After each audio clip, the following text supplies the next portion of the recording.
All right. Hello, Fortinos, brothers and sisters. Welcome back to Ministry Revealed. It is March 11th, 2025. And that just reminded me, I saw it on the news today as well. Can you believe it? It's been 5 years to the day since COVID explanation or since the COVID pandemic was declared. That is crazy. I was talking about it with my son earlier when we saw it on the news, and it's wild sometimes when we look at how quickly things passed and they feel like it's been gone forever. But when you're in it, it's taking forever. It was terrible. And just boom, like that. It is so wild. Well, that's where we are today, March 11th, 2025. And guys, you know that we are watching and praying. We will continue to be diligent, seeking and searching the Lord.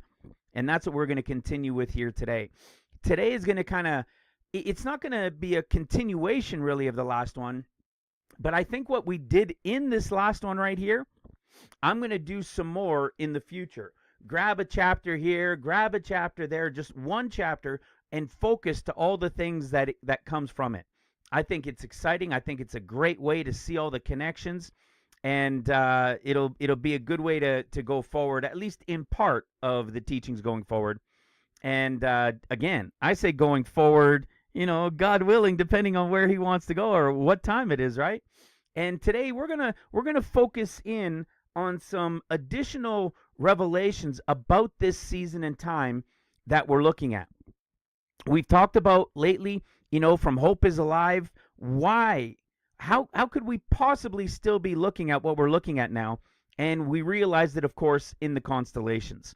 So we're going to talk a little bit about that today. And the reason I say it connects to the last one is because a brother had shared with me in an email based on the last teaching where the focus was Acts 15, and there was the context of Simeon that brought us back to the period of 40 days, and how Acts 15 was once it was over and the Lord was gone and the work was beginning. That was the typology and the prophetic symbology of the end of days that we were breaking down in it. Well, he realized, wait a second, we know Luke in order in Luke chapter 2 is a typology in the prophetic of the coming 40 days of the Son of Man after the pre-trib, the 1 week wedding, and the Lord returns as the Son of Man to warn. And it just so happened that Simeon was in there. And he reminded me and said, hey, wait a second. Simeon is also with the tribes of the south connected to Simeon. So there's Ruben, Simeon, and Gad. And so I went to go dig a little bit further, and that's what I'm going to share with you guys today. I'm going to share that and something else that was shared in the forum with a couple brothers that brought us to more information about Purim in relation to what they observe and what they do at Purim. In the last one, we talked about their drinking, right? They get blind drunk, and they use it as an allegory or whatever as Esther did, right? This drinking and forgetting and all that other stuff. Well, we're going to take it a step further with something else that was shared, and we're going to be able to show this confusion that even we had here, but that many others have as well, in relation to something that they also do, but we've always associated it with something that's connected to what Gentiles do instead of what Jews do. And where it was found and where it's talked about is prophetically very, very important for us as well, because we have recently, in the past year, revealed that book in order in the prophecies as well. So hold on tight.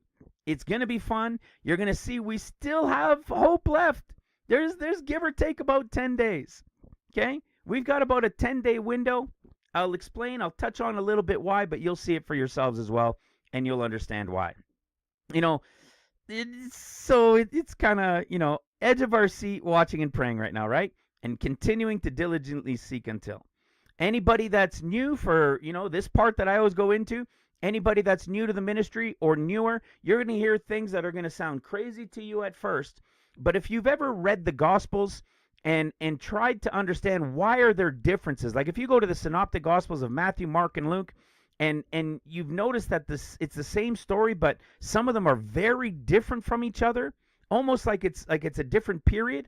Well, it's because it is. And what you can do is you can come to this playlist right here, or you can click right here on ministryrevealed.com, and from ministryrevealed.com, go to the menu, click on the intro or intro series, and watch the first 4 teachings there. On the playlist, you can do it right here, the Revealed End Time Study Note series. Watch the first 4 of the 15 teachings here, and you will begin to get a grasp and an understanding of the revelation that's been happening here for 7.5 years. Once you click on this, these are the first, oops, I didn't bring it up. These are the first 4 videos. Tina, the Tina Turner musical. Break. See her triumphant story. To the Right here. These are the first 4 teachings that I recommend everybody who's new to watch. This first one here, the intro, is a 22-minute intro, just like it says, to give you a little heads up as to what the next 3 are going to be talking about. The second one is a 30-minute Bible study that will begin to open up your understanding to the revelation that the differences in the Gospels, like the Synoptic Gospels of Matthew, Mark, and Luke, the reason the stories are different is because they are all giving us prophetic understanding to the end of days. And what it reveals is Matthew, Mark, Luke. In the end, the first will be last, the last will be first. It will be Luke, Mark, Matthew. You will see that there's pre, mid, and post. We've got teachings on that as well. It proves it out everywhere. And you're going to see that it's the differences within the Gospels, and we've shown dozens and dozens and dozens of them. We can even show in Scripture that the way the chapters are laid out in the same stories in Luke, Mark, and Matthew is an understanding of how things play out even in the prophetic around those times. It's absolutely incredible. But this is just a 30-minute intro to show you the understanding. Like in Luke, when he was going to the cross, he was arrayed in a gorgeous robe, which means white, radiant, beautiful. In Mark, he was arrayed in purple. In Matthew, he was arrayed in scarlet. Why 3 different descriptions of color? Well, just like the bride, pre-trib, beautiful, white, gorgeous robe. Mark, purple, Matthew, scarlet. Well, Mark and Matthew represent the 2 groups during tribulation, and you see the woman riding the beast arrayed in purple and scarlet. Luke's group, the pre-trib, is connected to the bride of Christ, the pre-trib. That's why it's the white, gorgeous robe. And what you find out is there is a pre-trib group who are in Christ, spirit-filled, repentant, baptized, diligently seeking the Lord. That's his pre-trib going. Then you're going to have 7 years of seals. And in the 7 years of seals tribulation, in the 7th year is going to be the mid-trib great multitude rapture, which is the world and the house of Israel.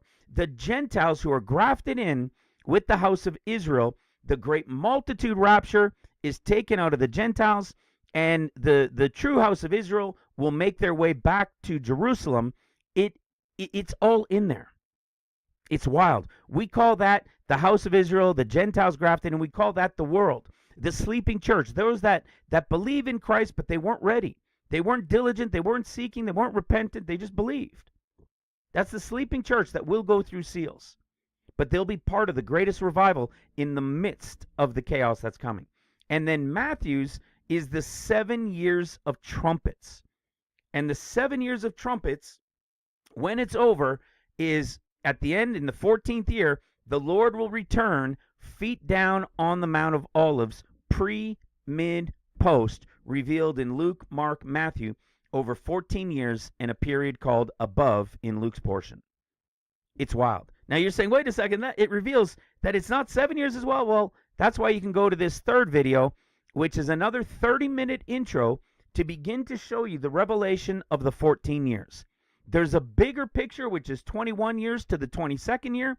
And then once those 7, what we call easy years compared to tribulation, are over, there's 7 years of seals, 7 years of trumpets, and that's what we call the 14 years. We show it. It's in Scripture. This will begin to give you the intro understanding of it.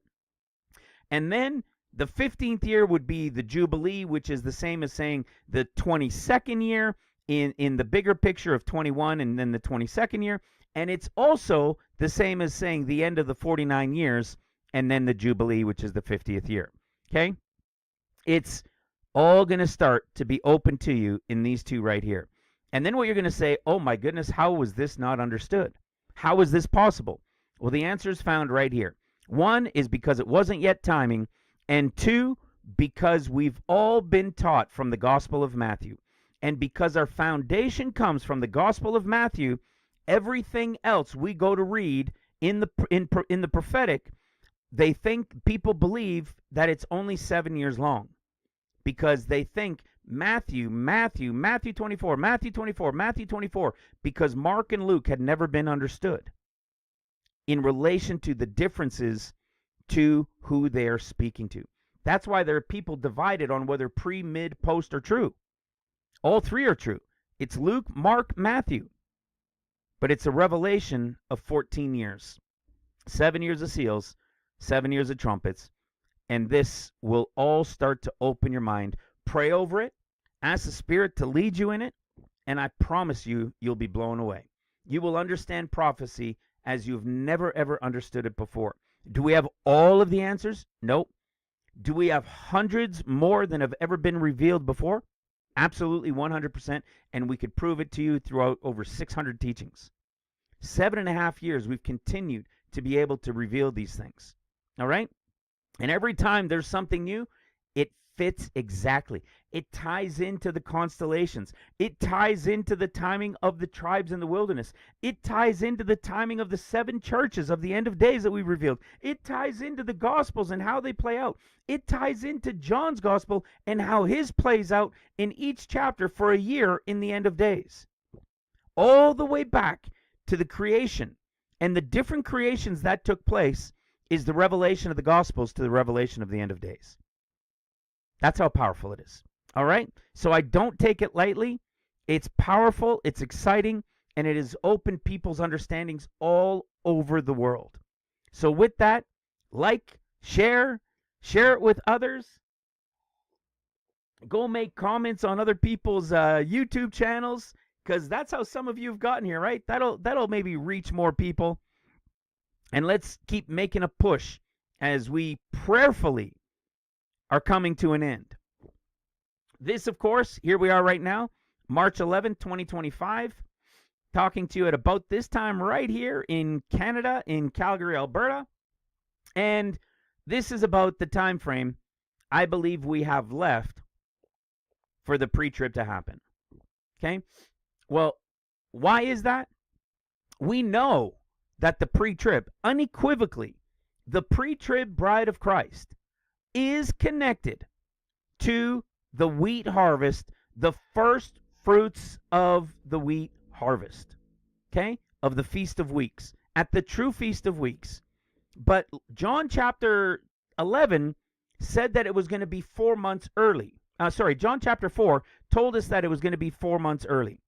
We went to 4 months early looking at Shabbat because we thought this was Aquarius, and then we went to the constellations as it was passing, started scratching our heads because why?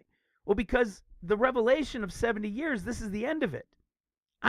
There's no understanding that we have at this point that shows us how we can go 1 more year or 3 or 5 or 10 or 50. There is no other count from Israel or Jerusalem, which is now Jerusalem, that takes us past this year we're in, that would end at Nisan and begin the 14 years at the end of 70. There's no more. So this is why we're being extra diligent at this time, as well as the revelation of the calendars, all of these things. So we're going to stay diligent until this final day. Now, why do I say this final day? And of course, when I say diligent until here, if it still doesn't come, of course we're going to remain diligent. The Lord continues to reveal and reveal if a time comes and goes. He continues to bring clarity. But here's the thing. We know it's connected to Aquarius. We know it's Aquarius, brothers and sisters. And the important piece about Aquarius, which is just the beginning of what we're talking about here today, is this is the last day of Aquarius. This is New Month Day on March 30th, and that's when the moon is at the sun in Aquarius. In Pisces. So this is the end of the line. And why do I say only to about March 21st? Because the Son of Man is going to be connected to the time of Aquarius when he comes. And that means what? That means there's 1, 2, 3, 4, 5, 6, 7 days of the Gentile wedding, just like Leah's wedding, that takes place first. And then the 8th day is the Lord coming as the Son of Man, who is coming to warn as he said he would as Jonah. And in all these places that we've talked about, we're going to touch on again later, which means what? Which means the Lord can come no later as the Son of Man, as the representation of the south, as the 4 beasts around the throne. We know 3 of them are a picture of the 3 comings of Christ after the pre-trib for his 40 days, at the end of seals, at the end of the 6th year, at that 7th year of seals, when he comes for the great multitude on with paradise on Mount Zion, and when he returns, feet down on the Mount of Olives, at the end of the 13th year to start the 14th year of trumpets. Okay? Which means this is the last day of Aquarius. If this is the last day of Aquarius and we're still here, if it's tonight, then you've got 1, 2, 3, 4, 5, 6, 7, and this would be the 8th day. You see? Is there something in here that's a possibility? Sure. But that's why everything from here to here is. Because what's happening is, as I said, we know there's a 7-day wedding. And he returns on the 8th day. When he returns on the 8th day, he's returning as the Son of Man to begin his 40 days, which is going to also, as you're going to see later, tie into Simeon and tie into Gad. Okay? But it has to begin in Aquarius. Well, how do we know this? This incredible eye-opening revelation that finally revealed it to us a few months ago. There are 3 blessings given by Balaam, right? That bad prophet, by the beast typology, the false king. Okay?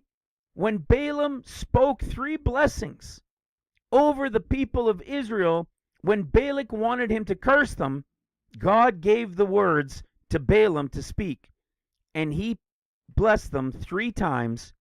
One as the man with the pitcher of water, the other one as the ox, and the other one as the lion. These are unequivocally 100% the 3 comings of Christ after the pre-trib on the 8th day to be here as 40 days as the Son of Man, when he's going to be rejected, when most of the world are going to think he's the Antichrist. And then when he returns at the end of at the 7th year of seals, when he's coming as Messiah ben Ephraim, the ox, the representation of the high priest and king, and then when he returns as the Lion of the tribe of Judah, feet down on the Mount of Olives. The first one is right here. He is the man with the pitcher of water. That man with the pitcher of water is Ruben. And Ruben, as you all know, is Aquarius. Ruben is the tribe to the south, and in order, it would be Ruben, then Simeon, and then Gad. That's how it plays out in order. Ruben, Simeon, Gad. Ruben here, then Simeon, and then Gad. I'll show you a picture, another picture example later. And these four beasts around the throne, we know that 1, 2, 3 are the representation of the comings of Christ. And this is, of course, when Satan falls, when he's kicked out, when his wings are clipped and he's cast down to the earth. What this reveals is awesome, because we've done a teaching on this, haven't we? We've done an incredible teaching on it, on all of them around the throne. And I'm not going to go into deep details, but we're going to touch on it in a bit. But this right here is the key, because this isn't about all of seals or all of trumpets. No, this is about the period of the Son of Man coming, which means it starts in Reuben. It's got to be in Simeon and also connected to Gad. Oh, yeah. You're going to see that when we get into it. Okay? So we know that Ruben is Aquarius. We went to Aquarius, and what did we see when we went to the constellations? This goes counterclockwise. We know that Pisces is Nisan, right? Here's Nisan. There's the start of Nisan. And if Pisces is Nisan, which it is, and Aquarius is the constellation that comes before, then that means this cannot be Aquarius. Adar has to be Aquarius. And that's why in this 70th year, we're still hopeful. We can have a lot of strength and understanding. We are still in this, and at the very least, we're in it till about right here, because we've still got our 7 days before the Lord coming in the 8th day, which has to be in Aquarius. You get it? It must be in Aquarius when he returns on the 8th day. The 8th day, Aquarius, is the beginning of the Son of Man, and Reuben is the head tribe of the south. It is a representation of him coming for 40 days as the Son of Man, as he said he would. It's important for us to understand this, guys, and to remember this. So, again, it brings us back. Why are we looking here when it's supposed to be connected to wheat? Because Jesus gave us the prophetic message in John chapter 4, telling us that it was going to be 4 months early. So you're in March instead of April, May, June. 4 months. Okay? That's the end of it. There is, you understand how crazy it is? Because there is no option after this. Not for this year. We can maybe consider that there's something going to Savan at the true time of the first fruits of the wheat harvest, or whether it needs to be counted by the additional 2 months and going over here. But how could we do that? We now have the revelation since the fall of the two calendars, one being from Nisan and the other one being from Tishri, one being the yearly calendar and the other one being the sowing and reaping calendar. So how could we go past here and assume it later on in the year somewhere? It doesn't work. It doesn't line up with revelation that's been understood, which would mean there would only be another option to some mystery of 70 years happening later. I don't see it right now, and I know I've shown you guys. You guys understand it as well. But we don't have to worry about that yet. We don't have to concern ourselves with it, because we've got about 10 days to go. All right? So, what else do we know about Aquarius? Well, this is quite interesting in relation to Aquarius.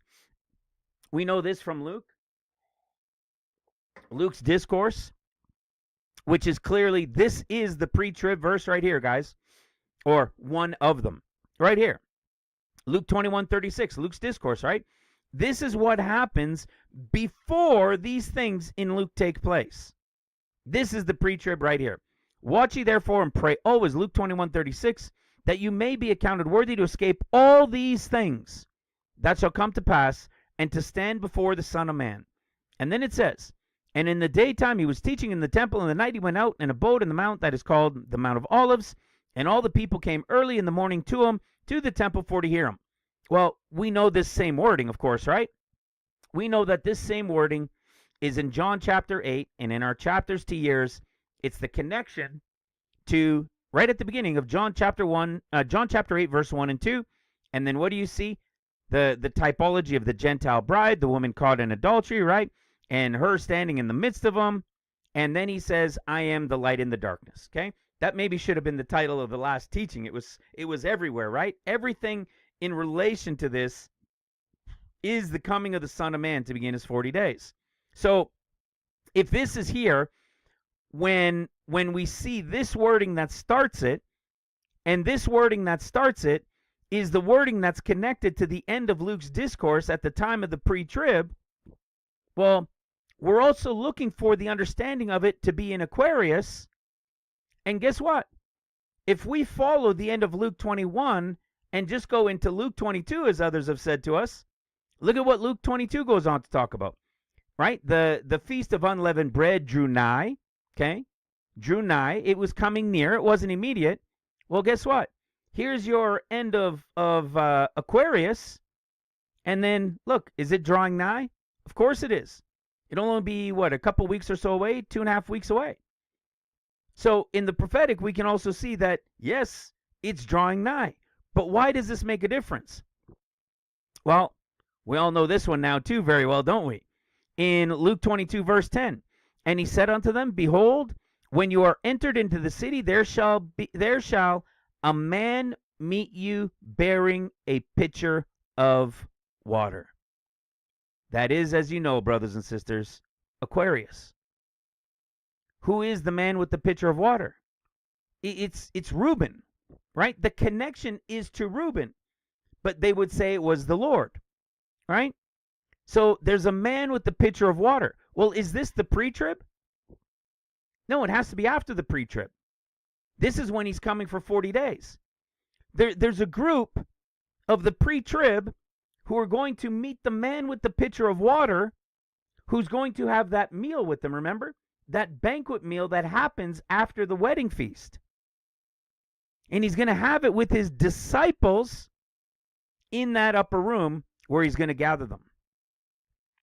Well, that just so happens that all of this follows the escape, the wording that happens at the time of the escape, the wedding picture being revealed in John, and then the Lord coming to begin his 40 days as the light coming in the darkness, which is connected to the man with the pitcher of water, which is exactly what it said to the first blessing, which is him coming, which he shall pour the water of his bucket, and his seeds shall be in many waters, again, these workers, and his king shall be higher than the Agag, and his kingdom shall be exalted. That's him coming to start his 40 days. It's awesome stuff. Well, what about Ruben? What does it say about Ruben? Okay? In Genesis chapter 49, it's the, I believe this is Abraham giving the blessings, right? Oh, Jacob, sorry, gave the blessings over each of his sons. And what is it pertaining to? You see, it says, that I may tell you that which shall befall you in the last days. This is the literal, the definition is in the end of days. Okay, the end times. You could say what befell them when they were there in that time at their end, sure. But there's prophecy in all of it. And when you see last days, last time, you can guarantee it's all talking about prophecy as well. Well, let's go look in Genesis chapter 49 in Esord, so we can look at these word definitions more closely. Look at Ruben. Ruben, okay, see a son, like the Son of Man that's coming. Ruben, thou art my, what is it? Firstborn. The firstborn. Huh.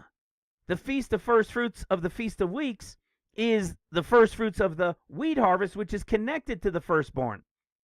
What have we talked about all these years in relation to Leah? The older before the younger. Leah is the firstborn and the older before the younger. What do we know about the Feast of Weeks of the first fruits of the wheat harvest? Well, when we go to Leviticus 23, it's the Hebrew word 1061. This is the Hebrew word 1060. What do you think the chances that both of them are connected to the root word 1069, which is what? Early fruit, firstborn child, new fruit, right? What if we go to Leviticus 23 and let's see this comparison and see where the first fruits of wheat, because obviously the 1060 is connected to humans, but let's go to the first fruits of the wheat harvest and see what it says about that.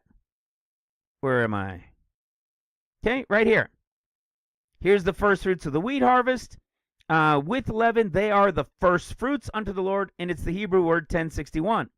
The Hebrew word 1061 is because it's the first fruits of the first right crop, which is the same connection. One is people, one is related to the wheat harvest, one is Leah, one is Ruben, but they both represent the same thing.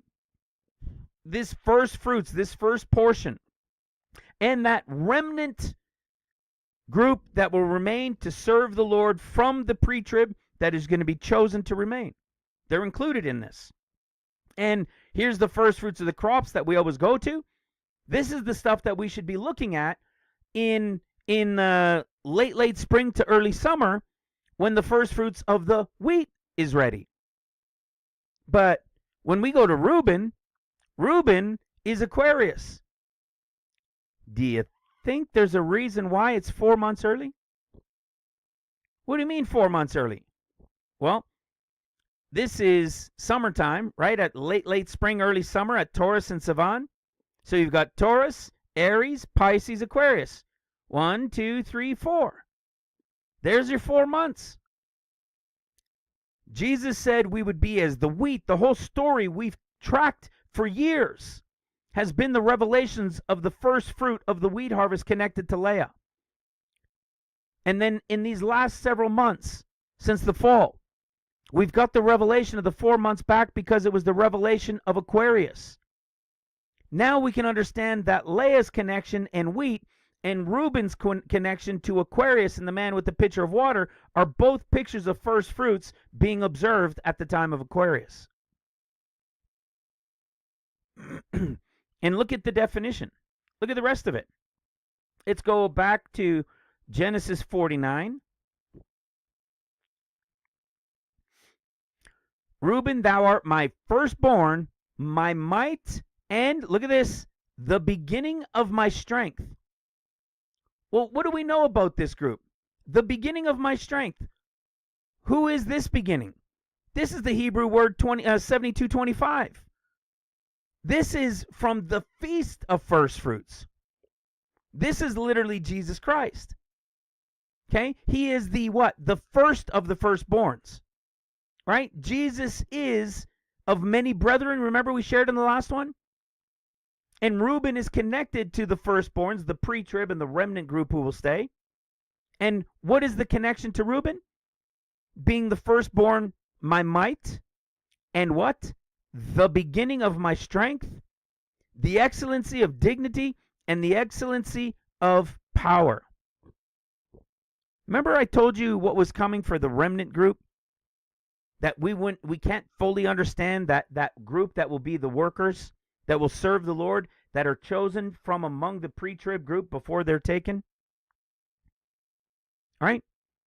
My might, my strength, the excellency of dignity, and the excellency of power. These are descriptions, brothers and sisters.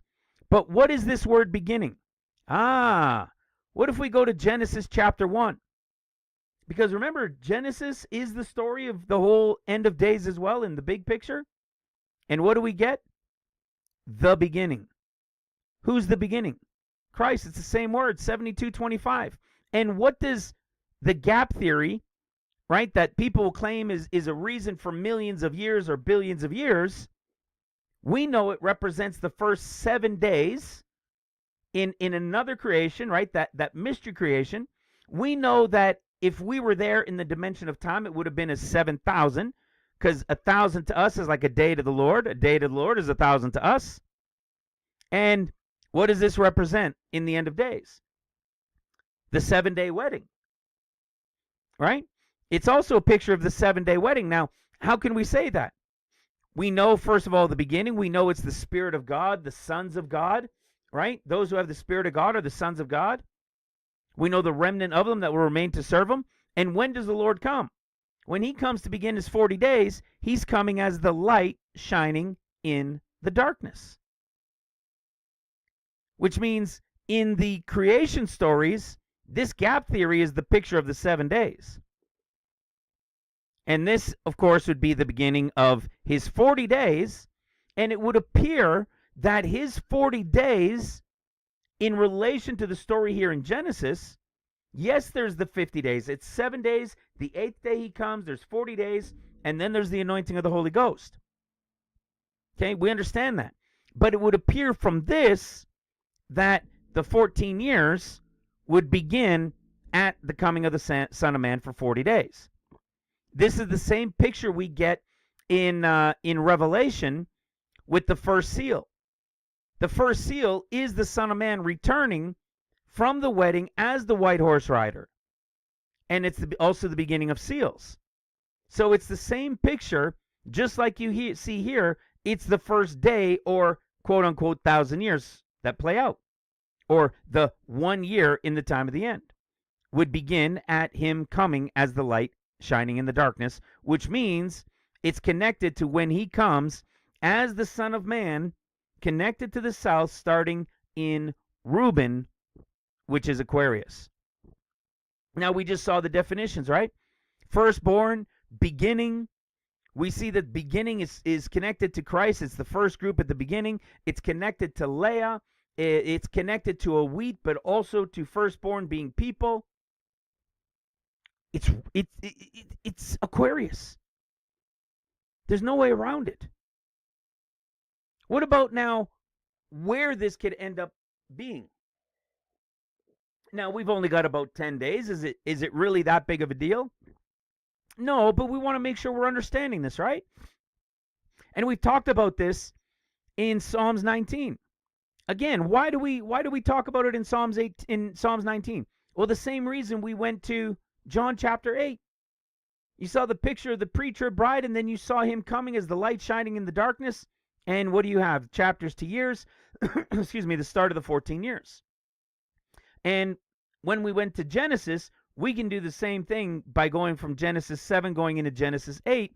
Genesis 8 talks about the 40 days and the 40 days coming to an end. So that's an interesting one as well.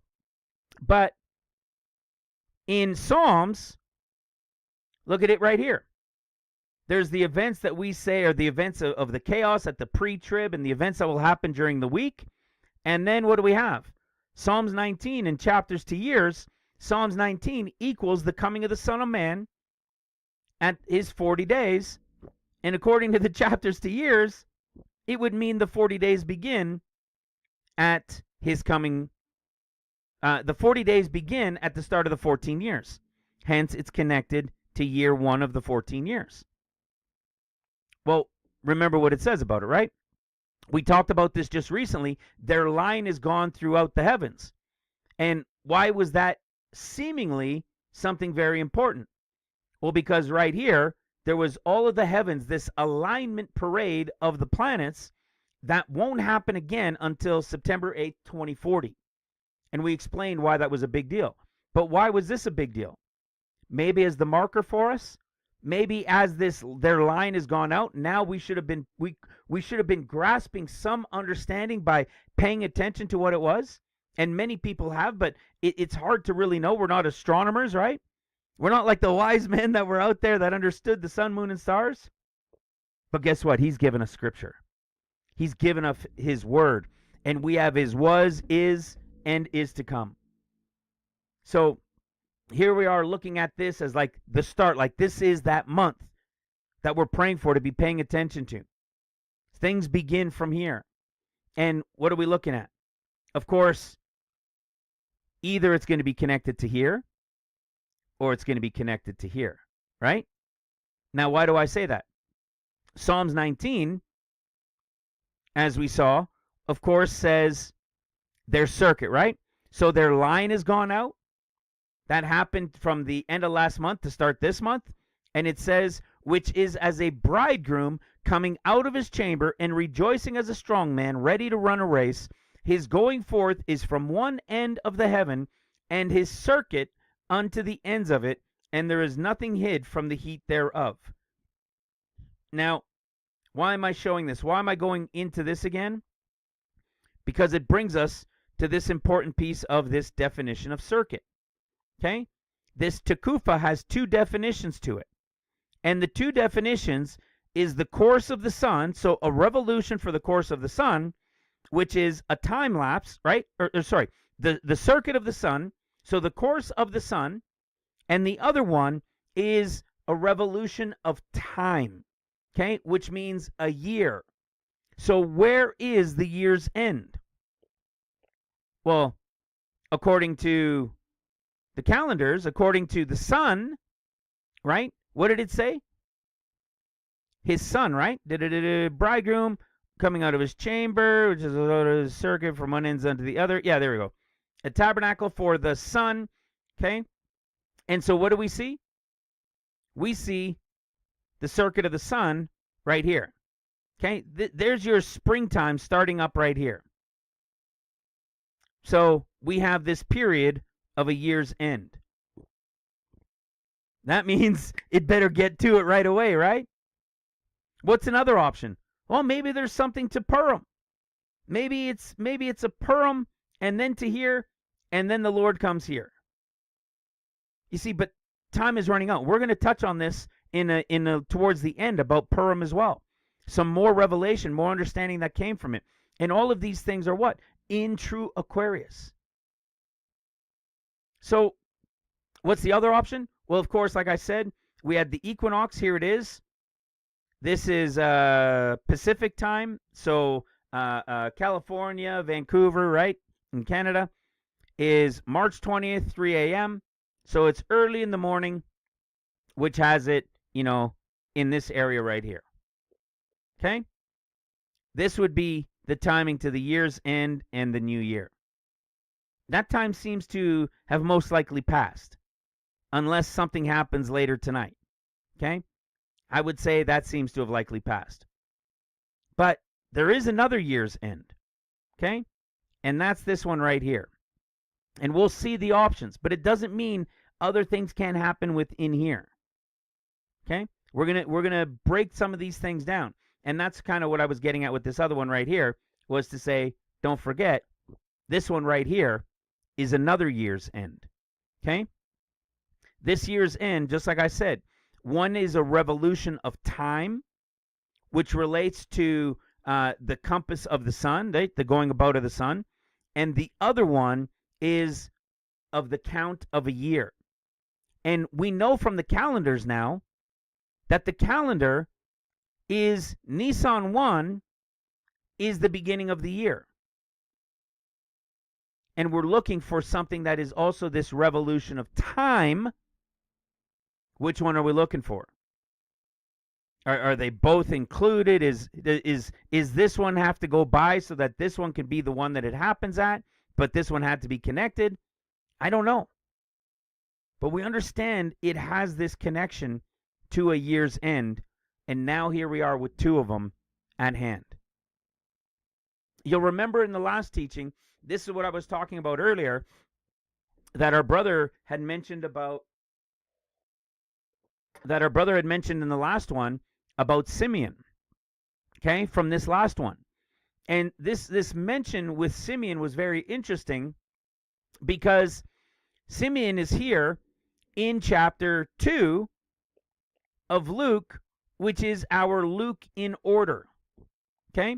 So if we go to the understanding, which is Ruben, then Simeon, then Gad, so it'd be Ruben, then Simeon, and then Gad, if they were lined up one after the other, is how they were laid out in the wilderness, then we should be looking at this, understanding that here we are coming to the end of Aquarius. The Lord has to come.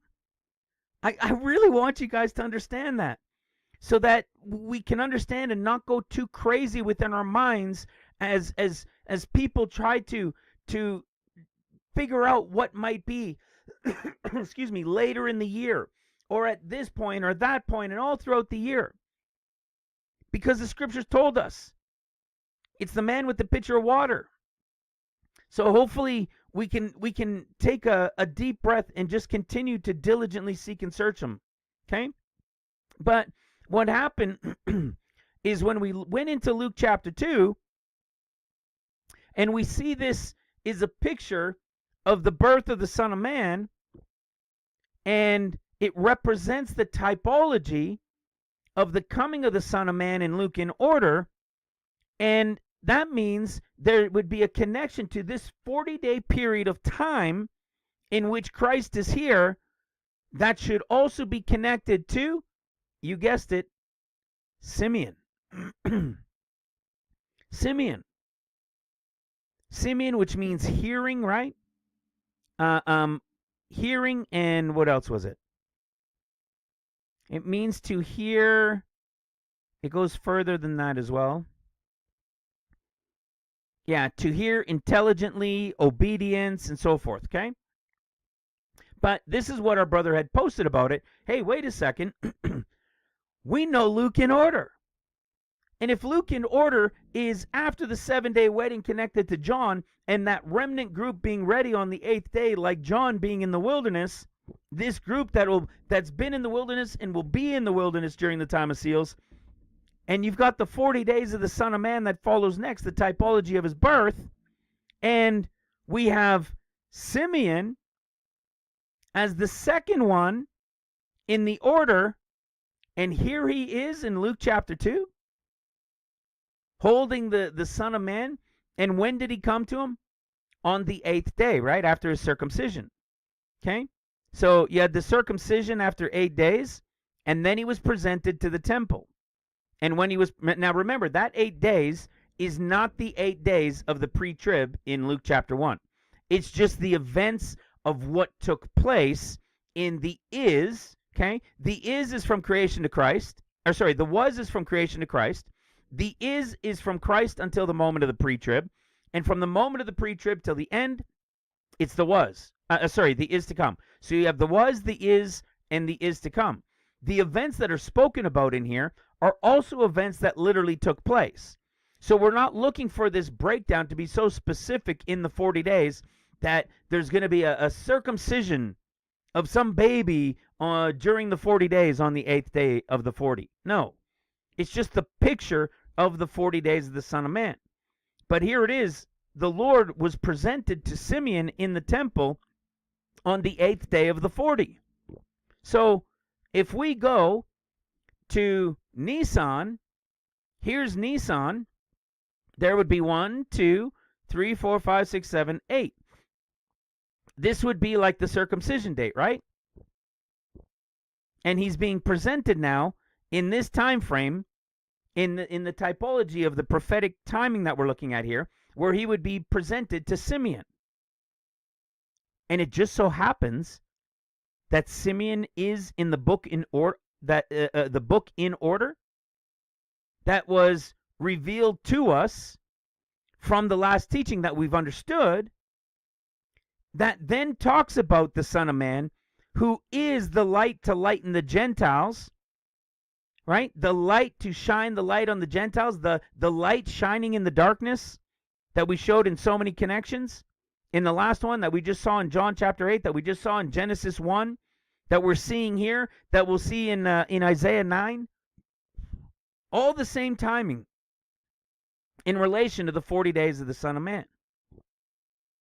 So this connection to seeing Simeon's name here is another hugely prophetic implication to the understanding of the end of days, proving out Ruben.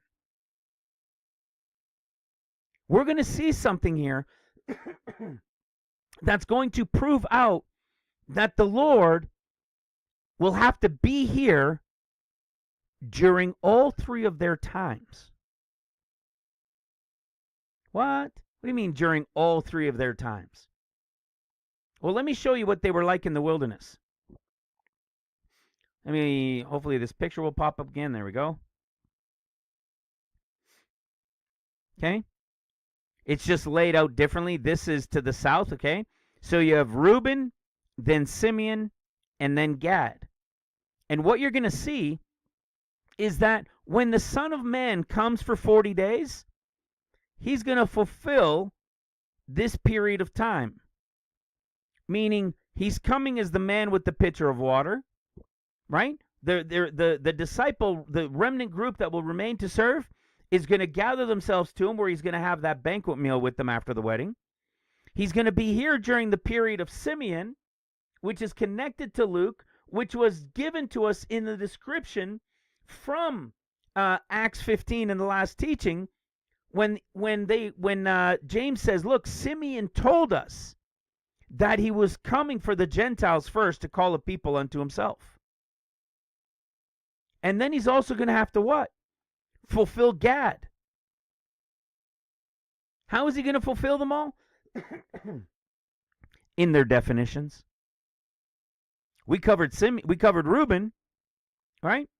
We know Ruben now, the man with the pitcher of water. That's the banquet meal we're going to have. And then we've got Simeon, the one who's there. And then there's still Gad. Well, guess what?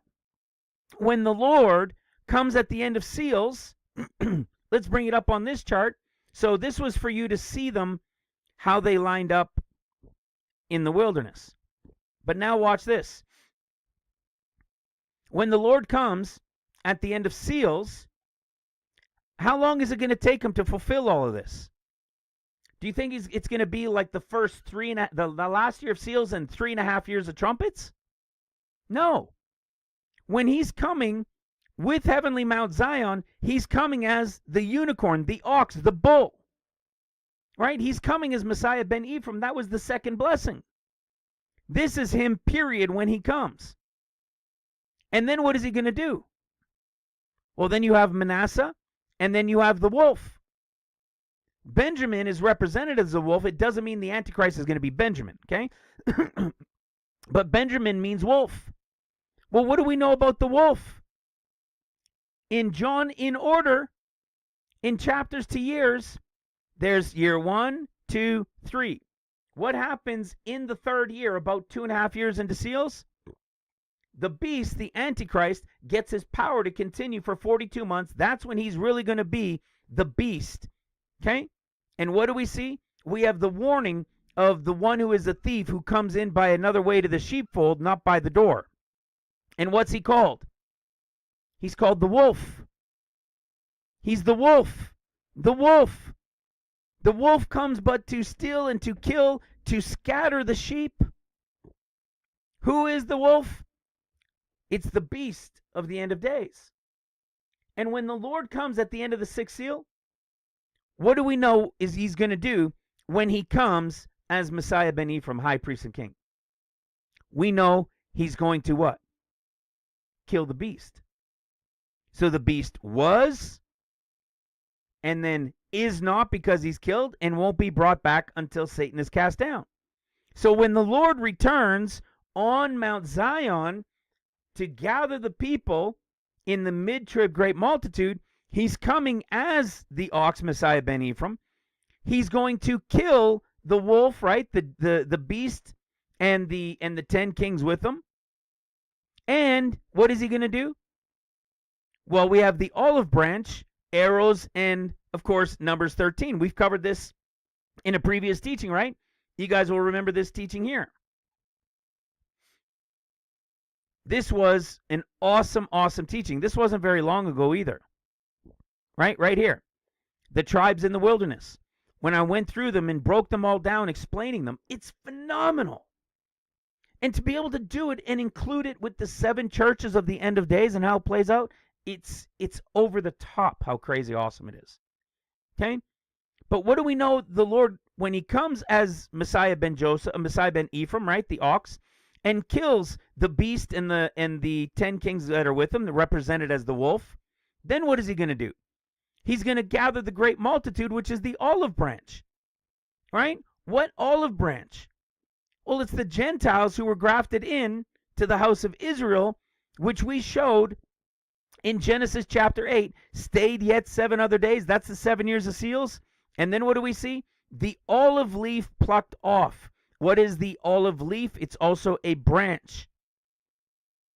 And what is it connected to? Manasseh, the olive branch. The arrows, like not only Ephraim, but Ephraim through his father, Joseph. And then what do we have? Another incredible connection, which is Numbers chapter 13. Because why? Because when Jesus comes, pre-trib, he was represented as Hosea, as the deliverer. But then, just like Moses changes his name from Hosea he ends up changing it from Hosea to Joshua, which is Yeshua.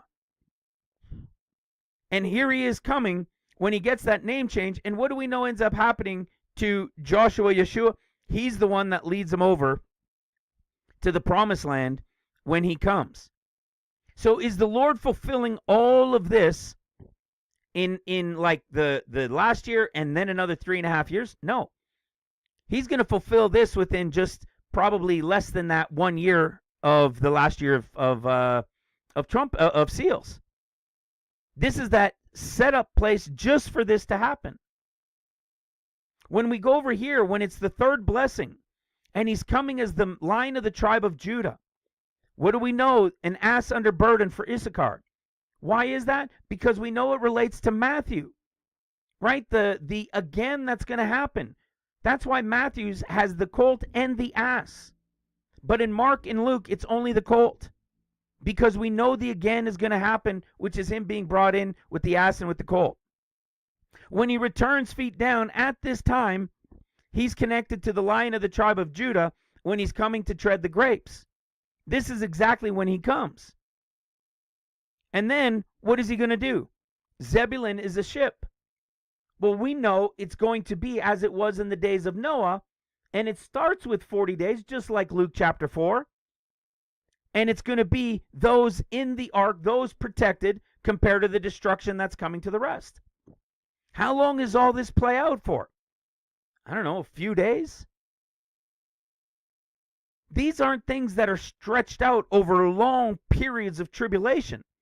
These are all things that take place in relation to each of his comings. And the one in Ruben, or the one to the south represented by man starting with Ruben, doesn't only encompass Ruben, but it also encompasses Simeon, and it encompasses Gad. It encompasses all three, just like it does the other ones at his other two comings afterwards. Just as like when Satan is cast down, those are the events related to those tribes in the wording that will begin to take place right away. So, why do I bring this up? Well, let's see what else we can find out about Simeon and Ruben. Gad. Watch this. The constellation of Pisces is related to Simeon. In Hebrew and Judaism symbolism, the Pisces constellation is associated with the tribe of Simeon. Some people will say, it's not Simeon, and they maybe put it somewhere else, but what do we know? The vast majority put it under Reuben because these are the way the tribes are described in the wilderness. This isn't some mystery. But I've said it before. You know what's awesome about this chart? We never made it. It was designed by some Bible Tools website out there. When I saw it, I had the revelation of the tribes in the wilderness of the end of days just by reading through it, because we had the revelation of prophecy. It was awesome. Okay? So we understand this. So when I went to look it up, and I found out that in Hebrew and Judaism, that Pisces is represented by Simeon, well, do you think I was a little bit excited?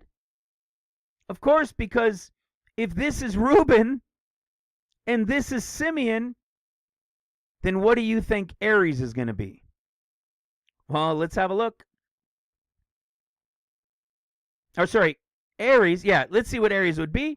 And of course, in some forms of Hebrew astronomy and biblical interpretation, the constellation Aries, often depicted as the ram or lamb of the world, has been associated with the biblical figure Gad. Some have said they believe maybe it's Simeon. It's Simeon or Gad. Well, guess what? If these are the three in order, counterclockwise, and it starts with Reuben, and Simeon comes before Gad, then it's not a mystery that Simeon is Pisces and that Gad is Aries. You see, it's not me making these things up and going through it. It's what Scripture shows, and history depicts about these things. What the sun, moon, and stars tell us about it. And here they are in order. Ruben, which has to be the beginning of the 40 days of the Son of Man. Hello. It has to be. It's unequivocally connected to Ruben first. Remember the three comings of the Lord. It's right there in Numbers 24. It's so powerful.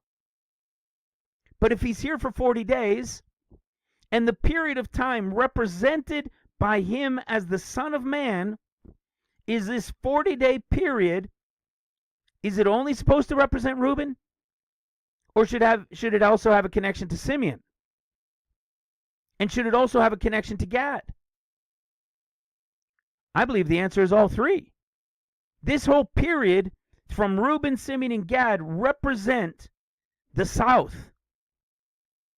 And it's headed by Reuben, the man with the pitcher of water. So lo and behold, how exciting it was to find out that 4 months early is where the wheat would be to where the whiteness and the ready is, had to be connected to the man with the pitcher of water. And then to find out that, hey, all of this represents the timing of the Son of Man for 40 days. And to realize that Simeon is right there in our prophetic picture of Luke in order, connected to the Son of Man coming for 40 days in Luke chapter 2. Of course that's exciting. And then to go look up at what the constellations represent in relation to the 12 tribes, and they were in order. Which means the Son of Man has to start his 40 days here, go all through Pisces here, and end in Aries. Do you get that? Because the 40 days starts here, goes through here, and ends in Aries. So he would have a portion of Reuben, Simeon, and Gad. Remember that? So here it was. Acts 15. Simeon had told us how God would come and visit the Gentiles to take out a people for them first. We went to Luke chapter 2. God took out a people for his name in Luke chapter 1. Simeon had told them about it, and then Simeon is here receiving the prophetic typology of the Son of Man during the 40 days when he's coming to shine his light in the darkness for the Gentiles. And then, of course, there's Gad. And so let's go look at Gad in Genesis 49. In Genesis 49, we see the story of Gad. There it is. Genesis 49:19. We come to the word Gad, and it also means also a prophet, right? Well, isn't that interesting? Because when the Son of Man is here for 40 days, he's going to be what? He's going to be the man with the pitcher of water, Reuben. He's going to be a priest in the temple, right? Like a high priest, like Simeon. And he's going to be the prophet as Jonah was. All of these things are a representation of him here for the 40 days. Go to the man with the pitcher of water. He is the high priest, and he's the prophet as Jonah was. Funny how that happens, right? And as the prophet as Jonah was, brothers and sisters, what is he going to do? What is he going to do during his 40 days as Jonah was the prophet? He's going to warn, remember?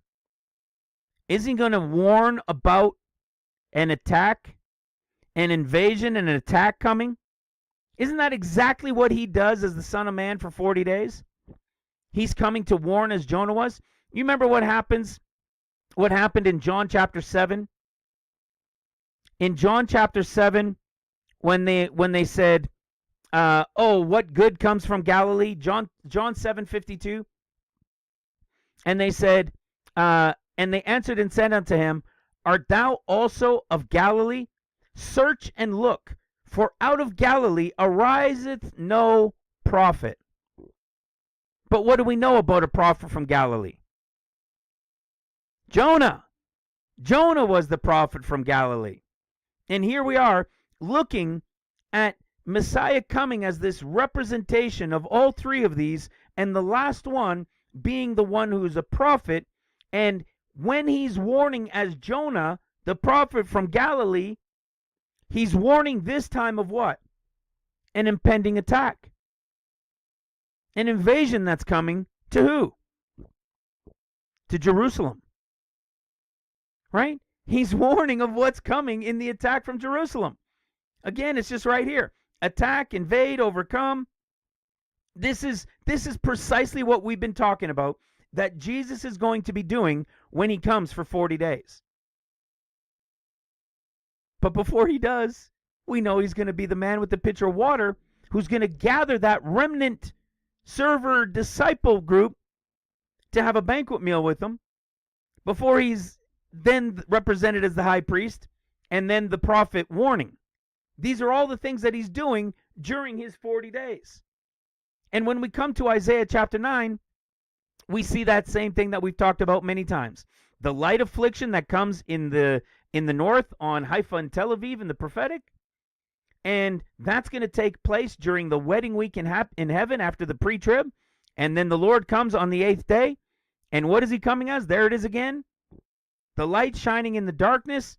It's connected to, for unto us a child is born in Luke chapter 2. And then what happens? When he's here as the Son of Man for 40 days, we know he's warning about what? This right here. Syria. Syria and those with Syria coming to devour with an open mouth.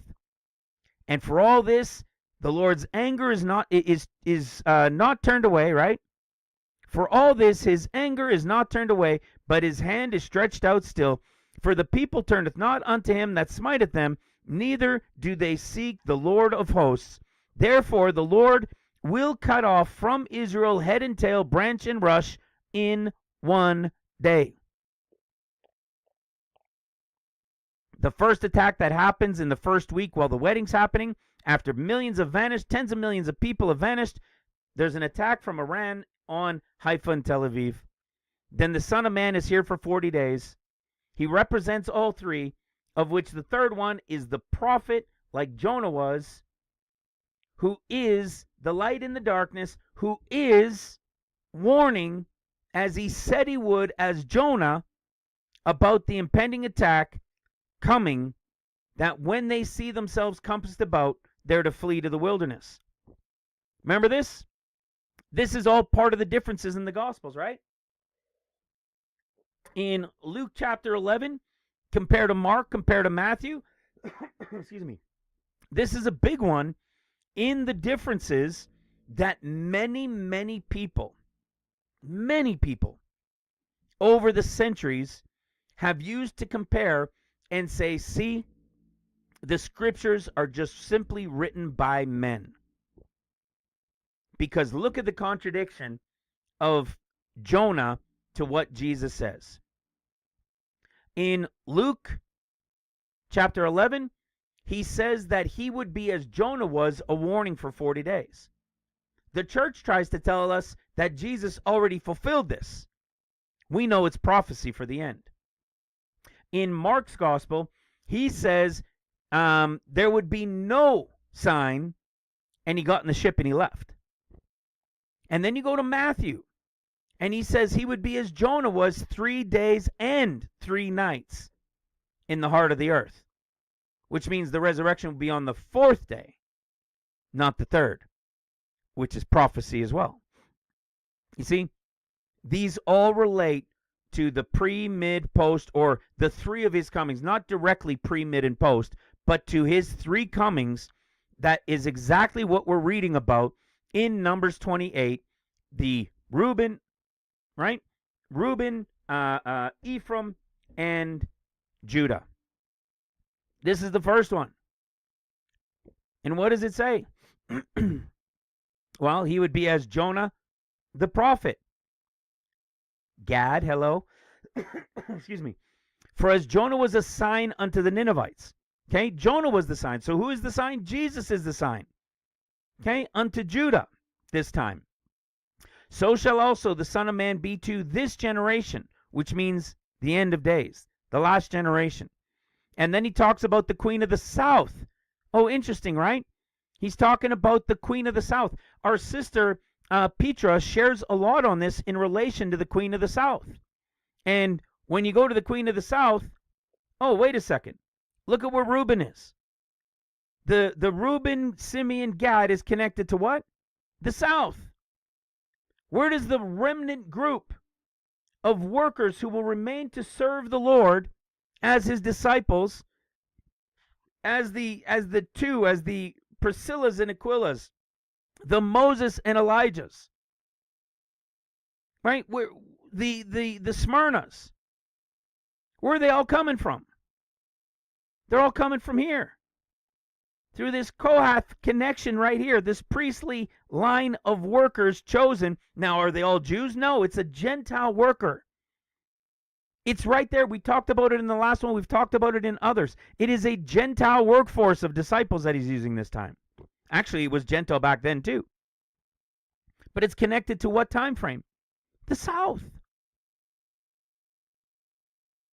So what else does it go on to say? Oh, you see, then rising up in the judgment of this with this generation. And then we've got all of this that we've shared on a number of times as well. It's like 7 or 8 times the word light is used, or lighted, and there's like 5 different definitions. You only find this in Luke's discourse, in Luke's gospel, following the story of Jonah compared to Mark and Matthew. There's a reason for these differences every single time. So what is he going to do as God? Prophet, warning of judgment. This is what we've been teaching about for years.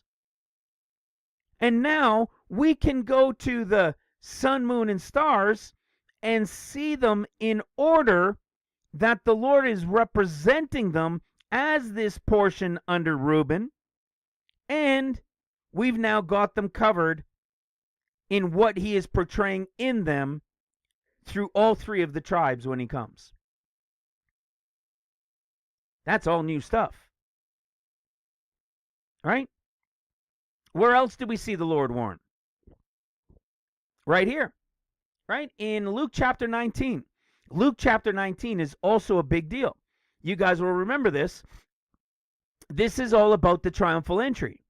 Well, the triumphal entry is a picture of the pre, mid, and post, but I should say his first coming, second, and third coming, right? Those 3 times. Ruben, Ephraim, and Judah. This is a picture of his coming for 40 days. We've got a teaching in the pre, mid, post video. It's connected to exactly this.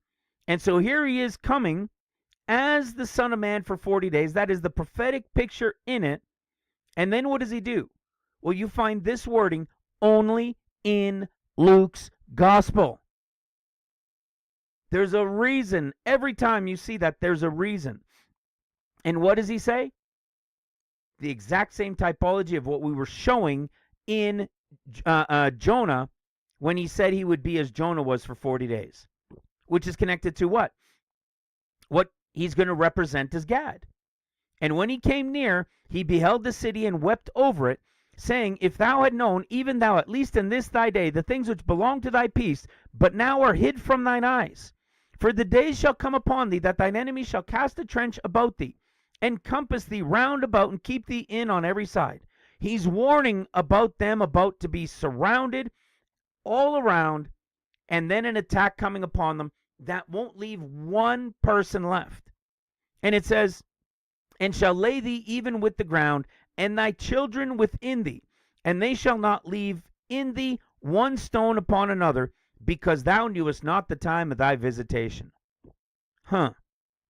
Because you knew not the time of your visitation? Let's go have a look at that one. Let's go see if we can show this connection. Okay? Here it is right here.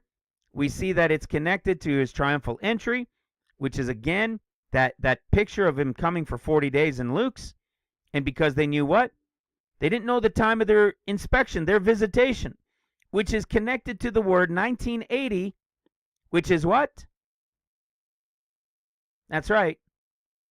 Luke chapter 1 at the visitation connected to the 8th day of the circumcision, that remnant group, and the Jews now being there, and the Son of Man warning as he said he would for 40 days. This is it right here. This is the exact same thing as we were saying with Jonah. But if you don't believe me, all we have to do is go to Luke 21 in his discourse. Because remember, the end of Luke is what happens first. The pre-trib is going to happen first. That's why to escape all these things which shall come to pass. And then what do we read? You don't see the abomination of desolation in Luke or in Matthew. You don't see it in Luke's. You only see it in Mark and Matthew's. And we can explain which one those are. We've got teachings on those as well. But you don't see it in Luke. But what does he say? You'll notice the same words. And when you shall see Jerusalem compassed with armies, then know that the desolation thereof is nigh. And let them which are in Judea flee to the mountains, and let them which are in the midst depart out, and let not them that are in the countries enter thereinto. For these be the days of vengeance, that all things which are written shall be fulfilled, or may be fulfilled.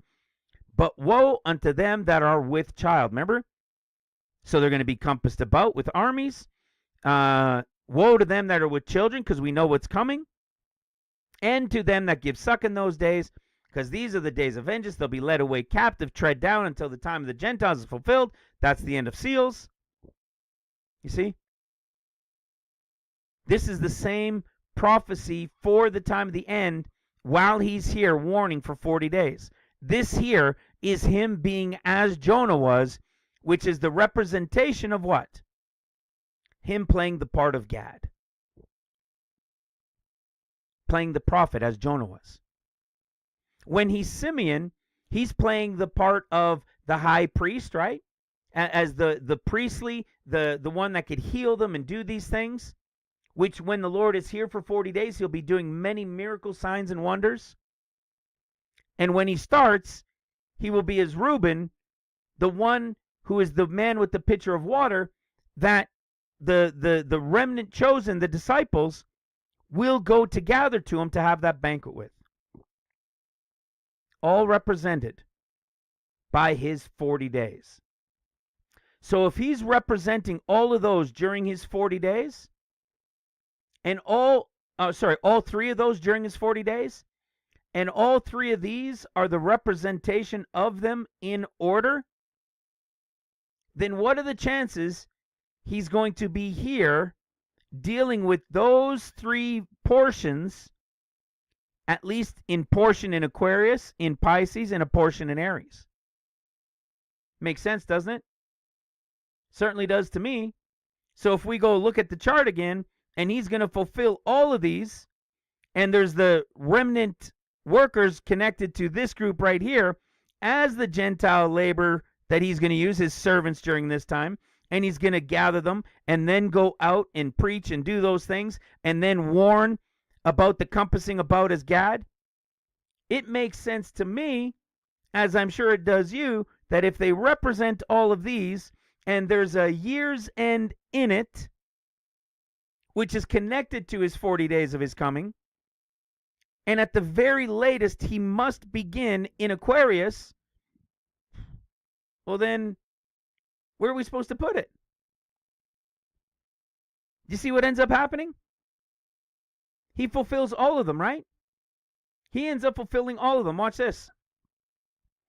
Even if it's right here, that this is his 8th day, and he comes on the last day of Aquarius, then you've got the last day of Aquarius, you've got all of Pisces, and it would take us to right here in Aries, which is the month of Iyar.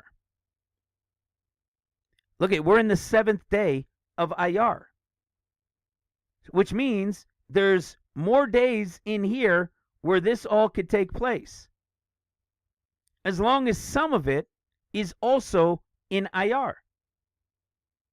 And what does that cover? At the very least, would cover a little in Aquarius, it would cover Pisces, and it would cover, in part, Aries. And then what would happen? Well, where are we? We'd be in spring, right? Even in May, we're in spring. So if his 40 days end here, there's what? 3 more days right in here in the furthest out for the end of the 50 days. His 40 days would come to an end here if it was the 29th of March when he returns on the 8th day. There's 3 more days. 1, 2, 3 more. You'd have the anointing of the Holy Ghost take place. And then what would happen? The attack on Jerusalem. What he was warning them about. Remember, once he's gone and the 40 days are over, they're going to see the compassing about. Just like in Genesis chapter 8, right there. Just like in Genesis chapter 8, when we showed here, when the end of 40 days, what goes out first? The raven. The raven. That typology, that Antichrist spirit. And then the dove goes out on the 50th day. The dove will anoint that remnant group of disciples. And the dove will leave. And then the 14 years is kicking off. Now, again, did the 14 years kick off at the start of 40 days? We've got 2 views on it, right? But in that same range. Now, what happens? Where am I? All of them are covered in it. Right? All 3 of those tribes are covered in part by the Son of Man when he's here for 40 days. And I was fascinated to see that all 3 of those constellations were obviously back to back, but that from this, as a year's end, or even from further up, and him coming on the 8th day, all 3 of the constellations get covered or are touched on. And he represents all 3 when he comes as the Son of Man for 40 days. But again, so where does it end? Somewhere in here, where his 40 days would end, give or take? So that he's touched, actually, Ayar is all the way over here, right? So, but somewhere in here would be the end of his 40 days, based on, again, where it starts over here for his 40 days when he comes on the 8th day. Now, why am I also really pointing to this time here? Well, we're in spring, right? We're still in spring. Do you guys know what happens in spring? Kings go to war, right? Kings go to war. It was common for kings and armies to go to war during the spring. And what does it talk about? 2 Samuel chapter 11, verse 1. Let's go to it over here in 2 Samuel chapter 11, verse 1. It says, and it came to pass, listen to this, after the year was expired. Remember what we were talking about the circuit of the sun? Okay? After the year was expired. What did we say? One of the representations of the circuit of the sun with the Son of Man coming? One was a revolution of time for the year. A revolution of time for the year. That was one of the takufas, right? One was for the circuit of the sun. One was for the circuit of the year. What does it say? And it came to pass, which is in springtime, after the year had expired. It doesn't mean it's on day 1 in spring. It just means at the time of spring. And there's your revolution of the year. Okay? And what do we see? So there's our revolution of the year, which is confirming to us that one of these revolutions that we could be looking for connected to Psalms 19 is the one connected to a year, which would be the end of Adar before Nisan starts. And watch this. After the year was expired.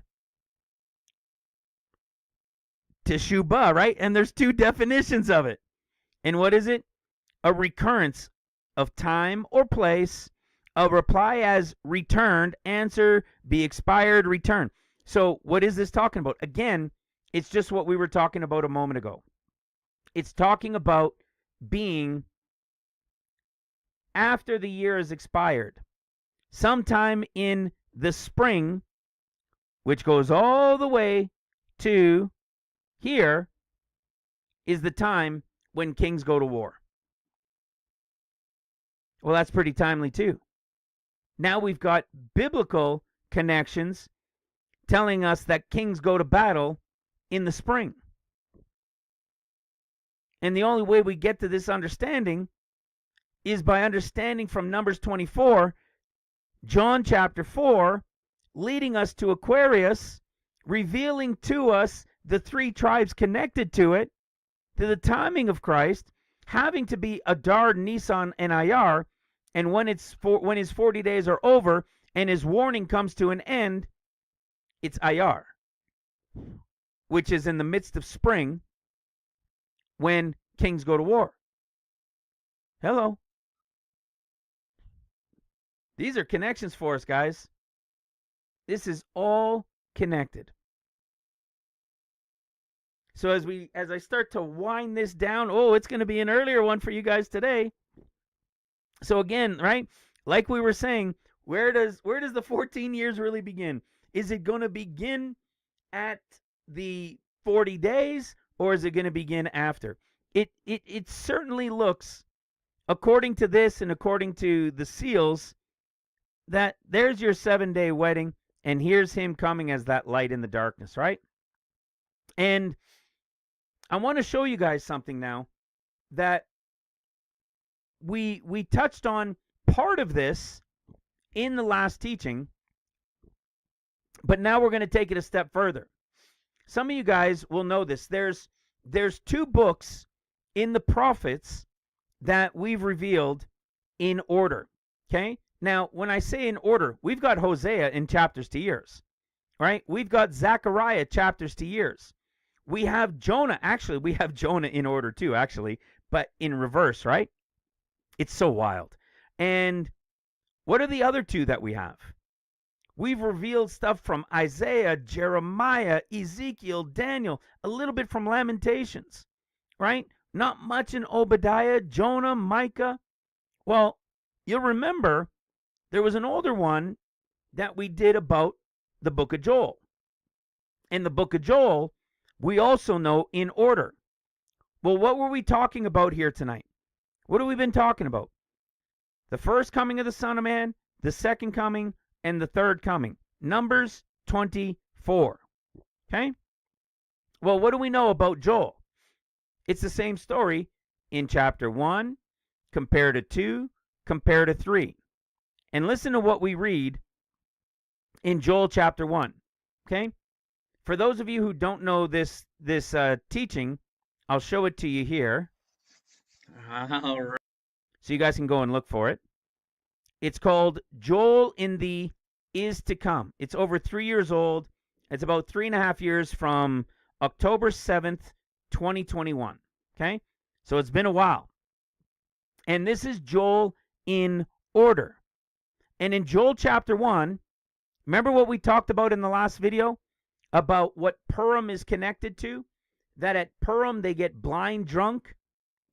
Well, what do we see? Joel chapter 1, with Joel in order, is talking about the drunkards. We were talking about how important this was in relation to the end of days, how we see it in John chapter 8, in Luke chapter 21:34. We see it everywhere in not being caught off guard, not being caught in drunkenness and the cares of this world. We were showing the connection in the last teaching to show how it was connected to the time of Purim. And lo and behold, we go to Joel chapter 1, and it says, "Awake, you drunkards, and weep and howl, all you drinkers of wine, because of the new wine, for it is cut off from your mouth. For a nation is come up upon my land, strong and without number, whose teeth are the teeth of a lion, and he hath the cheek teeth of a great lion. He hath laid my vine waste, bark the tree, my fig tree, Okay? This is that attack that's coming then on Jerusalem. What's the warning again? Drunkards. Drunkards again. Why was the drunkards a big deal? Why did it matter to us? You'll remember we shared this video, and when I shared it last time, there was no volume for it, right? But it was all about getting drunk at Purim. And the reason for the getting drunk, they use this as an excuse, and it's about getting almost like blind drunk. They're so drunk. And we see this warning everywhere. Around the pre-trib coming of the Son of Man time, about not being caught off guard in the things of this world and in drunkenness. And we showed what this connection was to it. And it reminded me, as I was putting this together with the next piece I'm going to show you, is that just as we had Joel in order and have known it for 3.5 years now, it's connected to the drunkenness. Now, why do I show this before the next one? Well, because we know it in relation to the in order of Joel. We've taught on it for 3.5 years. But do you know of another one we've taught on? There's another book called Zephaniah that we've opened and revealed. And in Zephaniah, it has 3 chapters. And what have we shown on that one? We've shown Zephaniah. Here's the video for anybody that wants to go watch it. All right, hello. This was a big one. And this one was May 30th of 2024. Okay, 9-10 months ago. A big one. And it was all about Zephaniah being now revealed in order like Joel was in chapters 1, 2, and 3. Look at what we read in Zephaniah chapter 1. It's in black and white for us, or purple and black here. The coming judgment on Judah. What's chapter 2? Judgment on Judah's enemies. That's the end of seals at the coming of the Lord with Mount Zion. Right? This is when the beast is killed and the 10 kings that we showed, which is connected to what? You got it. Right here, the exact same story when he comes as Messiah ben Ephraim the ox. And then what happens when we come to chapter 3? The title tells it for us again. Judgment on Jerusalem and the nations. What? Why would there be judgment on Jerusalem and the nations? Well, because at mid-trumpets, a bunch of them flipped, if you will. Remember that? At mid-trumpets, at the first woe, a bunch of them flip. Messiah gets cut off. The beast is brought back because Satan had been cast down. The pit is opened. And how can we prove this? We were able to prove it in many places, but in Zechariah chapter 14. Right? Zechariah 14, the day of the Lord, which is at his return, feet down on the Mount of Olives. And what does he say? Behold, the day of the Lord cometh, thy spoil shall be divided in the midst of thee. For I will gather all nations against Jerusalem to battle. And the city shall be taken, and the houses rifled, and the women ravished, and half of the city shall go into captivity, and the residue of the people shall not be cut off from the city. Hello. Destruction coming to Jerusalem, and then to all of the enemies that came to attack. This is the story of Zephaniah in order. It's the 3 comings of the Lord, just as Joel is, just as we read from Numbers 24, just as the 3 discourses are at the 3 comings of the Lord in the discourses. Those 3 comings in the discourses of Luke, Mark, Matthew are Ruben, the man with the pitcher of water, Ephraim, the ox, and Judah, the lion of the tribe of Judah. Those are the 3 comings of the Lord in each of the 3 discourses. Just in case people hadn't figured that out yet. So now why am I bringing this up in relation to Purim?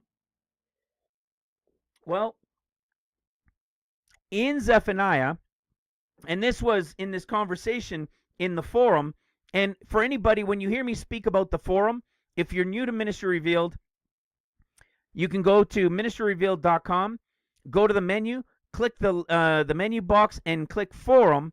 It'll take you 5-10 seconds to sign up, and it's free. I don't know, 1,400 people from all over the world praying, supporting and strengthening and Bible studies and news and events going on all around the world, tracking, watching, and praying with diligent brothers and sisters all over the world. You can sign up there for free. And what had happened was it was one of our brothers in there that reminded me of this teaching that we did in Zephaniah. And what was the big deal in Zephaniah? Well, back then, before the revelations of these things that revealed the calendars in the fall, it was something that everybody goes to in October. Everybody likes to go to this in October. Okay? Let's have a read. And what are we talking about? We're talking about the coming judgment on Judah, which is, let's just go to Zechariah chapter 1, because it starts with the judgment on Judah, which is Jerusalem. Remember what it said? Verse 12. Then the angel of the Lord answered and said, O Lord of hosts, how long wilt thou not have mercy on Jerusalem and the cities of Judah, against which you have had indignation these 70 years? Okay? And then what happens? The Lord is jealous with great jealousy. He was sore displeased at the heathen that were at ease, and then he what? Forwarded the affliction. Okay? So when we track this, and we go back now to Zephaniah, knowing this coming judgment is coming upon Jerusalem, what do we see? What do we see that people like to go to? Well, let's start in verse 7, understanding that this is connected to the coming of the Son of Man. Hold thy peace at the presence of the Lord God, for the day of the Lord is at hand, for the Lord hath prepared a sacrifice. He hath bid his guests. Okay? So he's what? He's already bid, he's already cleansed, purified his guests, right? Those that were invited, he's already done that. Remember, it's a picture of the Son of Man coming for 40 days. And what does it say now? And it shall come to pass in the day of the Lord's sacrifice that I will punish the princes and the children's king, and the king's children, and all such as are clothed with strange apparel. In the same day also will I punish all those that leap on the threshold, which fill their master's house with violence and deceit. How many times? Now, over the years, we've considered this as well. But most of the channels, every single year, when Halloween is coming, they go to this to point to Halloween. Does this have anything to do with the Gentiles, brothers and sisters? Does this have anything to do with the Gentiles? With the coming judgment on Judah? No. It has absolutely zero zilch to do with the Gentiles. This is something that the Jews are doing. This is something that he's also punishing them for this strange apparel, for this drunkenness. And like I said, we shared already on the drunkenness that takes place at Purim. That is their time of the year to get blind drunk. But do you know what it also is? It's the time of year where the Jews dress in strange apparel. Now, after all of these years and these studies, I had no idea until just this past week that this happened at Purim. You guessed it, brothers and sisters. This happens at Purim. Watch this. Let's play this clip right here. Okay, this is the one that we had showed earlier. I'll play this one for you right here. And then I'll just show you a couple write-ups about it. Okay? Why do we wear costumes on Purim? There are a few explanations of why the custom of wearing costumes on Purim developed. One is that Esther had to conceal herself, conceal her Judaism, when she went in front of King Ahasuerus. To remind us of that moment, we put on costumes, hiding ourselves. There's an interesting relation here to the Hebrew word for costume. The Hebrew word is tachposet. And within that word is the root, which means to look for. And so when one wears a costume, we're hiding ourselves and others have to look deeply for us. But another way to think about it is that when we wear a costume, we are looking for other aspects of ourselves that might not be able to be seen without the protection of a costume. Okay, so you saw those different costumes. Here's some costumes right here. Right, you go down, here's more costumes. Here they are in different costumes, all dressed in strange apparel on the day of their drunkenness, brothers and sisters. Check this out. It's right here. It says, while there is no direct Jewish equivalent of Halloween, the holiday of Purim, with its costumes, celebrations, and festive traditions, is often humorously referred to as Jewish Halloween. The Purim Halloween for the Jews. Brothers and sisters, Zephaniah chapter 1 is a chapter to coming of the Lord of 1, 2, 3, like Numbers 24 in the 3 blessings of the Lord. Joel is the same in 1, 2, and 3. One is about drunkenness, and the other one is about being dressed in strange apparel. Both of them are condemnations to the Jews, and how do we know they're condemnations to the Jews? Because when the Son of Man is coming, he's warning about them not being ready at the time of their visitation and them being compassed about and destroyed.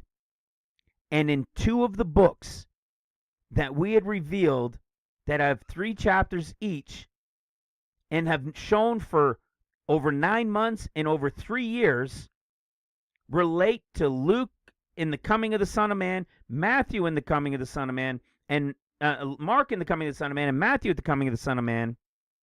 We have here in 2 of the open books with 3 chapters that we have shared the 3 comings of the Lord and the events of the times in them. And one is drunkenness, and the other is them being dressed in strange apparel. It's speaking to the Jews, not the Gentiles, brothers and sisters. And what does it talk about? Those that leap on the threshold. Those that leap on the threshold, do you know what they do? They go from neighbor to neighbor, right? Oh, I just deleted the last one. Whoops. But they end up going from neighbor to neighbor with these costumes, bringing food and so forth. You can go read about it. They go to their neighbor's place. They bring them drinks and they bring them food, dressed up in their costumes, attending these parties. And what are they doing? The same thing that we used to look at for the Gentile Halloween, which was connected all the time to what? Them crossing the threshold, right? Them leaping on the threshold, them leaping on the threshold of the doors of people, like their neighbors. Now we find out after all of this time, having known this connection was to the Jews, because the warning and the coming of the Lord is starting with Jerusalem. And the coming of what the Son of Man is representing in those 3 tribes when he comes for 40 days. They're in strange apparel, getting blind drunk, brothers and sisters. And they're going to do so, I don't know, is it like right here or right here? I don't think they'll do it on the Sabbath, so I believe it's right here. Is this possible? Is this the possible time? Could this be our escape and the events that take place?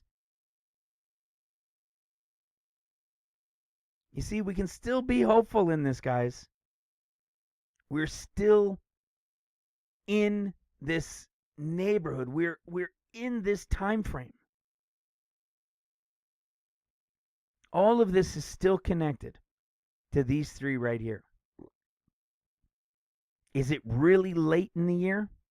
Is the season coming down to the wire? Yeah, it certainly is. It certainly is. Right? And if this time comes to pass, we'll be diligent. We ain't going anywhere. We'll continue to seek and search. We'll continue in this format for now. Maybe the format will change depending on how the Lord leads me. And what I mean by that, it doesn't mean I won't be posting videos. It just means maybe, and I don't mean right away, but in the coming months, if the Lord leads me in a direction to start going out more, then I would record those goings out and the events that would take place and the teachings that take place. I don't know where the Lord, which direction he wants me to go, and we'll see how it all plays out in here. But I want you guys to see how exciting this still is. It truly, truly is exciting. These are the three in order. These are the three in order. And he is coming at the connection of each of the three corners. It's awesome, guys. We've been so blessed. I don't even, sometimes we try to contain the excitement. We try to, what do we do with it, right? How much, Lord, how do we reach more people? We just want to reach more. I mean, how much more do we have to prepare? It's been 7.5 years of doing it, and it's not just another prophecy channel and doing what they can, and we appreciate that. It's awesome. And people have been doing this for 2,000 years or longer. We know the ancient prophets were looking at these things. But we've been given these open books. We've been given the open books. Think about how we've gone into every single book. And the vast majority, virtually every chapter, but not all, and shown connections to the prophetic end of days within each and every single one of the 66 books. Some of them fully. Like we're talking here from Joel and Zephaniah, from Zechariah to Hosea, and many, many more. You just think, Lord, how many more? How much more do we have to spend opening it, Lord? How much more has to take place? How much more? Knowing that when the Lord comes, he is going to finish the story of understanding for us. He's going to open the understanding for the remnant workers. How much more, Lord? I love it. I love it, and we will continue to do it regardless of which way it happens. We will continue to be here. We will continue to be in the forum. We'll continue all of the activity of these things and the supporting of the ministry and our brothers and sisters and everybody being reached in Uganda and around the world. It's awesome. I wouldn't change it for all the money in the world. But I sometimes wonder, how much longer, Lord? So with that, let me finish it with one last piece. Watch this. In Zephaniah chapter 1, verse 9, we saw the threshold, but now watch this. In verse 10, and it shall come to pass in that day, saith the Lord, that there shall be a noise of a cry from the fish gate, and a howling from the second, and a great crashing from the hills. What? From the fish gate? What's the fish gate? You guys know what the fish gate is, right? It's Pisces. So from in the fish gate, a cry, and what does it say? And from the second, a crashing. Isn't that what we just covered? A cry, a warning during the 40 days. In Pisces. In Aquarius, he meets with the remnant workers, has the banquet meal. In Pisces, the warning comes, goes into Aries during the 40 days, and then a crashing comes. A crashing, the destruction coming on Jerusalem.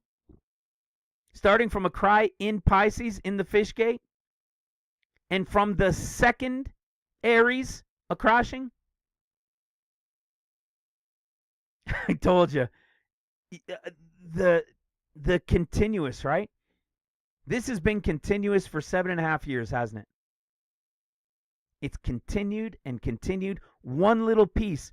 Our brother gives us the piece by mentioning that Simeon was there, and I didn't even realize the connection. Wait a second, yes, Simeon is there. And then we go and dig and look into all these things, and it's the direct connection to this same time frame. Go a little bit further and realize, hey, there's more to it because there's Gad, and we look to see what Gad represents, and Gad is the prophet warning of the invading and destruction. And then we go to the chapters that are revealed at the comings of the Lord, and we see the events of what they're doing connected to these timings. It's awesome, awesome, awesome. We have been blessed. I am so grateful. I am grateful for the Lord, for his Son, for everything that the Spirit has led me and my family and the family of this ministry in.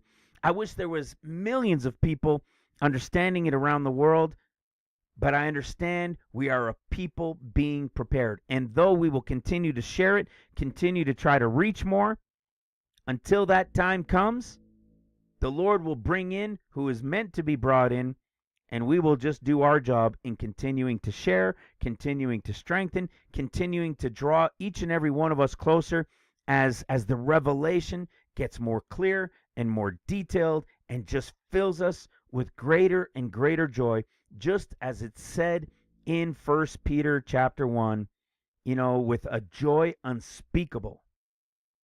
Until what? Until we no longer have faith, because we will be in the presence of our faith, ready to serve him. Brothers and sisters, I pray this has blessed you. I pray it gives you a little more strength. I pray that you continue to pray for each other and lift up Steve in Uganda, our brother who's going through some health issues, as we've said. They've given him some medicine now, but he's got to stay in another part of the country where he had to travel to for it. He's got to be there till the end of the week. So please continue to pray for him, for his family, for the whole team in Uganda. Man, they're reaching people in prisons. They're reaching people on the street sides, everywhere, with the revelation of Jesus Christ in salvation and in the preparation in understanding him and his word for prophecy to ready a people. So brothers and sisters, I pray we continue doing those things for each other and for all those who are out there. I love you. God bless you. God bless your families. We'll talk to you soon. Bye for now.